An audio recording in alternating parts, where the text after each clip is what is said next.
So, all of you, good evening. Today, we will discuss about the photoelectric effect. So, what is meaning by photoelectric effect? So, photoelectric effect means ఏదైనా ఒక లోహం గుండా నిర్ణీత తరంగ దైర్ఘ్యం కలిగినటువంటి లేదా పౌనపున్యం కలిగినటువంటి కాంతిని ప్రవేశపెట్టినప్పుడు లోహం యొక్క అంతర్గతంగా ఉండేటువంటి ఎలక్ట్రాన్లు ఆ కాంతిని శోషించుకొని ఎలక్ట్రాన్ బయటికి ఉద్గారం అవుతుంది. దీనిని కాంతి విద్యుత్ ఫలితం అంటాం. సో ఇక ఇంగ్లీష్లో మనం చెప్పుకుంటే, సో మీరు డయాగ్రామ్ చూడండి ఇక్కడ. సో ఏం చెప్తున్నాడు? Photo electric when means when a beam of light of suitable wavelength or frequency is allowed to fall on surface of the metal. The electrons are ejected from the surface of the metal. This phenomenon is called known as photoelectric effect. So మీరు ఇక్కడ observe చేసినట్లయితే చూడండి. So ఇక్కడ ఏమంటున్నాడు? A beam light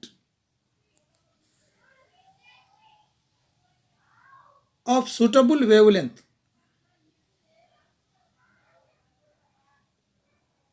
is allowed to fall on the surface of the metal. The electrons are ejected from the surface of the metal. This phenomenon is called photoelectric effect or photoelectric effect or తెలుగులో ఏమన్నా కాంతి విద్యుత్ ఫలితం. So కాంతి విద్యుత్ ఫలితం ఏమని చెప్తున్నాడు చూడండి. So కాంతి విద్యుత్ ఫలితం అంటే ఏం చెప్తున్నాడో చూడండి ఇక్కడ మీరు. సో కాంతి విద్యుత్ ఫలితం అంటే చూడండి, నిర్ణీత తరంగ దైర్ఘ్యం కలిగినటువంటి కాంతిని లోహం యొక్క ఉపరితలం మీదికి పంపించినప్పుడు లోహం యొక్క ఉపరితలం నుండి ఎలక్ట్రాన్లు బయటికి ఉద్గారం అవుతాయి. దీన్ని కాంతి విద్యుత్ ఫలితం అని అంటారు. ఇక స్వచ్ఛమైనటువంటి కెమిస్ట్రీలో మనం చెప్పినప్పుడు ఒక క్షారలోహ ఉపరితలాన్ని నిర్ణీత పౌనపున్యం కలిగినటువంటి కాంతిని ఉపయోగించి తాడనం జరిపించినప్పుడు కాంతి యొక్క పౌనపున్యం విలువ లోహం యొక్క అభిలాక్ష కనిష్ట విలువ కంటే అధికంగా ఉన్నప్పుడు లోహ ఉపరితలం నుండి ఎలక్ట్రాన్లు బయటికి ఉద్గారం అవుతాయి. So this is the main principle of the photoelectric effect. మీరు డయాగ్రామ్ని అబ్జర్వ్ చేసినట్లయితే చూడండి, ఒక ఫోటాన్ శక్తి ఏమైంది ఇక్కడ? ఒక ఫోటాన్ శక్తి ఇక్కడ చూడండి, ఒక ఫోటాన్ శక్తి ఏమైంది? లోహం యొక్క ఉపరితలం పైన ఢీకొనింది. ఎప్పుడు లోహం యొక్క అభిలాక్ష కనిష్ట విలువ కంటే ఉపయోగించినటువంటి కాంతి యొక్క పౌనఃపున్యం విలువ అధికంగా ఉన్నప్పుడు లోహం నుండి ఎలక్ట్రాన్లు బయటికి ఉద్గారం అవుతాయి. దీన్ని కాంతి విద్యుత్ ఫలితం అని అంటాం. సో అదే ఇంగ్లీష్లో ఏం చెప్తున్నాము? వెన్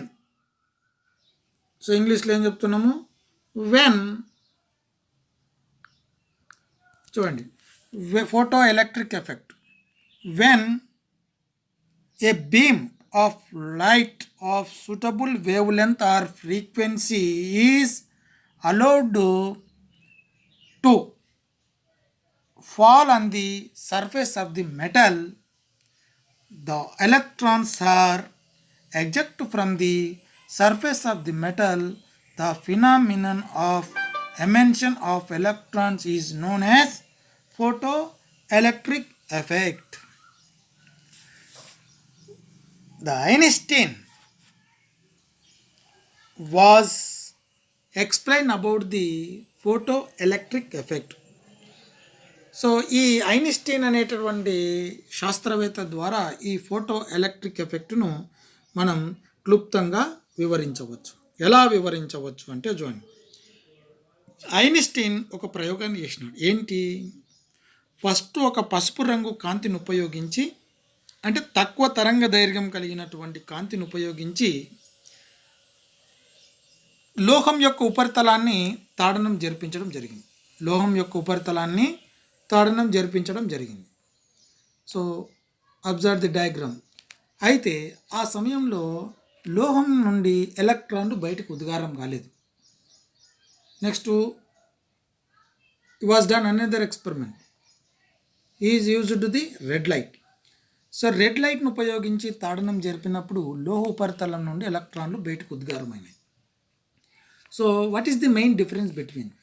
సో పసుపు రంగు యొక్క పౌనపున్యం విలువ లోహం యొక్క అభిలాక్షక విలువ కంటే కూడా తక్కువ ఉంది. కాబట్టి ఏమైంది? అక్కడ ఎలక్ట్రాన్లు బయటికి ఉద్గారం కాలేదు. సో ఎప్పుడైతే ఎరుపు రంగును ఉపయోగించినప్పుడు రెడ్ రంగును ఉపయోగించినప్పుడు ఏమైంది? లోహం యొక్క ఉపరితలం నుండి ఎలక్ట్రాన్లు బయటకి ఉద్గారం అయినాయి.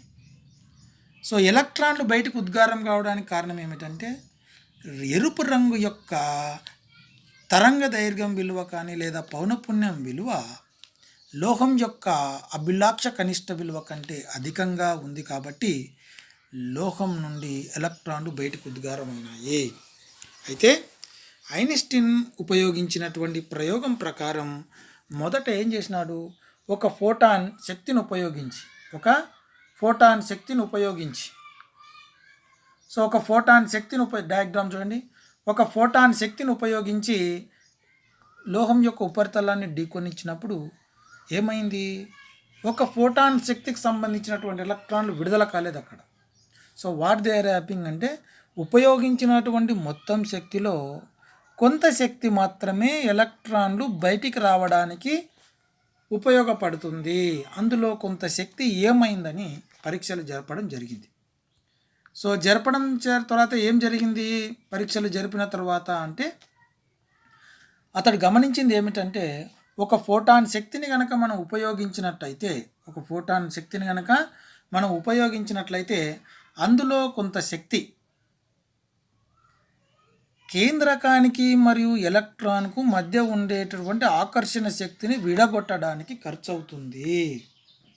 దాన్నే H0 శక్తి లేదా W శక్తి అనుకున్నాడు.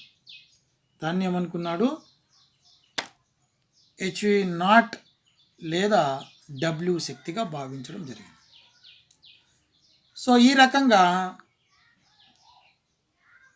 ఈ రకంగా భావించినప్పుడు ఏమైంది? అతడు చూడండి, సీ ది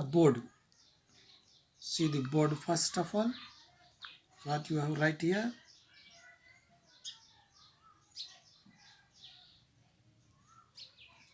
సో ఒక ఫోటాన్ శక్తిని ఉపయోగించినప్పుడు అందులో కొంత శక్తి W0 యొక్క శక్తి ఎట్లా ఖర్చు అయిందంటే సీ ది బోర్డు. మీరు ఇక్కడ బోర్డులో అబ్జర్వ్ చేసినట్లయితే ఇక్కడ చూడండి. సో ఇప్పుడు చూడండి, సో ఇక్కడ ఏమైంది చూడండి. E is equal to photon energy.